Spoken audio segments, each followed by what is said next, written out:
तो इतनी बड़ी जिम्मेदारी होने के साथ साथ एक मर्यादित पुरुष को एक अमर्यादित भाषा का प्रयोग करना बिल्कुल ही गलत है। उनको ऐसा करने से पहले 100 बार सोचना चाहिए। वो मांग है कि उनको इस चीज़ पे ध्यान देना चाहिए। पत्रकारिता को लोकतंत्र का चौथा स्तंभ कहा जाता है। उनका एक छोटे से पत्रकार को धौंस दिखाना, चैलेंज करना, अमर्यादित भाषा में उससे बात करना, उसको धमकी देना, ये कहीं ना कहीं सिर्फ एक व्यक्ति को नहीं बल्कि पूरे पत्रकारिता जगत को अपमान करने का तरीका है, उसे ध्वस्त करने का प्रयास है। मैंने कहा था पूछ पड़ेगा मेरी। मैं तेरे प्रश्नों का उत्तर देने के लिए कोई ठेकेदार है तो जो भी पूछा मैं उसका उत्तर दूं। माफी मांगनी चाहिए। माफी मांगने से कोई इंसान छोटा नहीं हो जाता, चाहे वो कितना भी बड़ा हो। और जैसे जैसे आदमी बढ़ता है, बड़ा होता है, वो फेमस होता चला जाता है, तो वो कहीं ना कहीं ऐसा कहा जाता है कि वो बहुत हम्बल होता जाता है। नमस्कार, मेरा नाम है प्रशांत कौशिक और आप देख रहे हैं नज़र टुडे। ये जो मुद्रा है वो शीर्षासन की मुद्रा है जो आप हमारे साथ में देख सकते होंगे।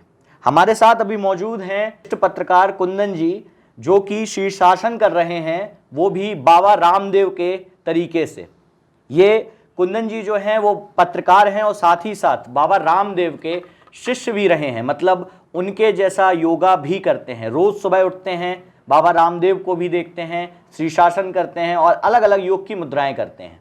लेकिन आज इन्होंने ये शीर्षासन क्यों किया है उसका जवाब कुंदन जी खुद देंगे। लेकिन इसके पहले एक बात थी, बाबा रामदेव से सवाल पूछा गया था महंगाई को लेकर, तो उन्होंने जिस प्रकार से एक पत्रकार को धमकाने की कोशिश की, गलत तरीके से बात की, उसी मुद्रा के लिए आज कुंदन जी यहाँ पे हमारे साथ मौजूद हैं। कुंदन जी, सबसे पहले तो आप ये शीर्षासन क्यों कर रहे हैं और क्या वजह है इसकी? देखिए, बाबा रामदेव ने एक पत्रकार को जिस तरीके से अमर्यादित भाषा में धमकाने का प्रयास किया है, अकड़ दिखाने का प्रयास किया है, दम्भ दिखाने का प्रयास किया है और एक तरीके से लोकतंत्र के चौथे स्तंभ पत्रकारिता पे हमला करने का प्रयास किया है, उसके लिए मैं उनका फॉलोअर होते हुए उनकी बातों का खंडन करता हूं। इसीलिए मैं ये मुद्रा में जवाब देना चाहता हूं उन्हें। चूंकि आप भी एक पत्रकार हैं, तो अगर पत्रकारिता का धर्म होता है किसी भी व्यक्ति से सवाल पूछने का, अगर आप जवाब नहीं दे सकते तो आप मर्यादित भाषा में उसको मना भी कर सकते हैं। लेकिन बाबा रामदेव ने जो कहा वो एक पत्रकारिता के लिए भी और उनके जैसे व्यक्ति के लिए अशोभनीय था, जो कि जिसका विरोध प्रदर्शन आज कुंदन जी हमारे साथ शीर्षासन करते हुए कर रहे हैं। कुंदन जी, महंगाई के ऊपर सवाल पूछना क्या गलत था उनसे? नहीं, देखिए, गलत तो पत्रकार के लिए सवाल पूछना है ही नहीं कभी। उसका ये धर्म है कि वो सवाल पूछता रहे, चाहे जितना मर्जी पूछे।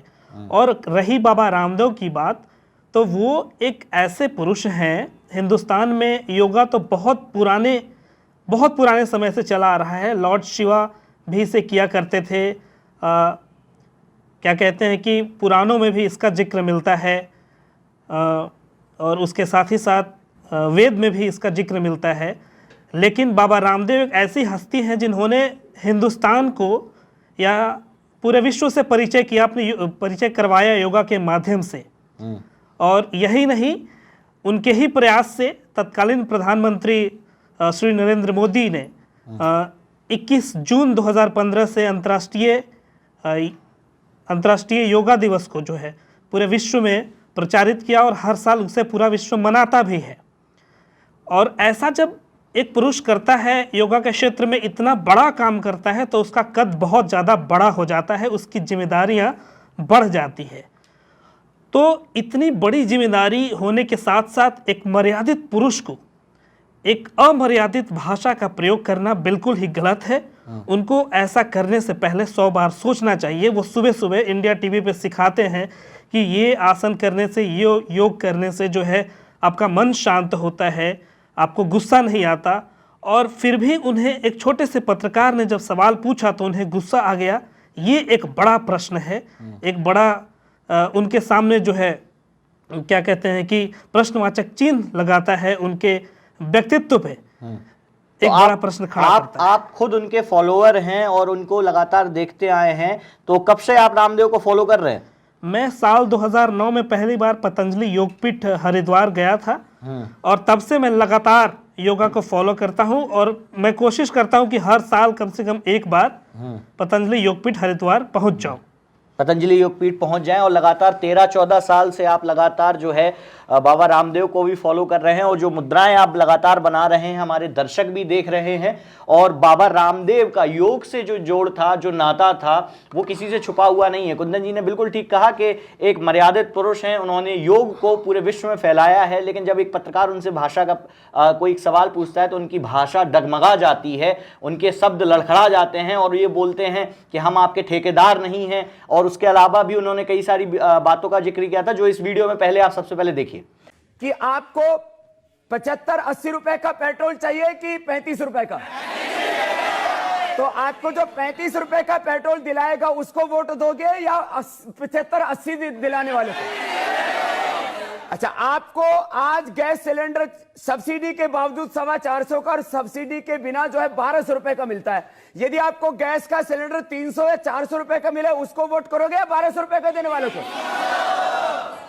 देखो, सरकार तो ये बनाएंगे, आप थोड़ी बनाएंगे। टीवी चैनल पर यह कहा था कि कौन सी सरकार आपको चाहिए, 40 रुपए पेट्रोल वाली सरकार, 300 रुपए सिलेंडर वाली सरकार?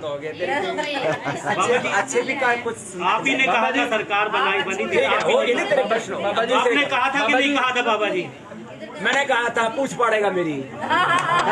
बाबा जी आपकी कंपनी पतंजलि, बाबा जी आपकी कंपनी पतंजलि ऐसे जाता है ना आदमी को ना, बाबा जी आप ही ने कहा था। अरे आदमी को मैं कह रहा भाई ऐसे प्रश्न मत पूछो। बाबा जी, मैं तेरे प्रश्नों का उत्तर देने के लिए कोई ठेकेदार है कि तू जो भी पूछा मैं उसका उत्तर दूं?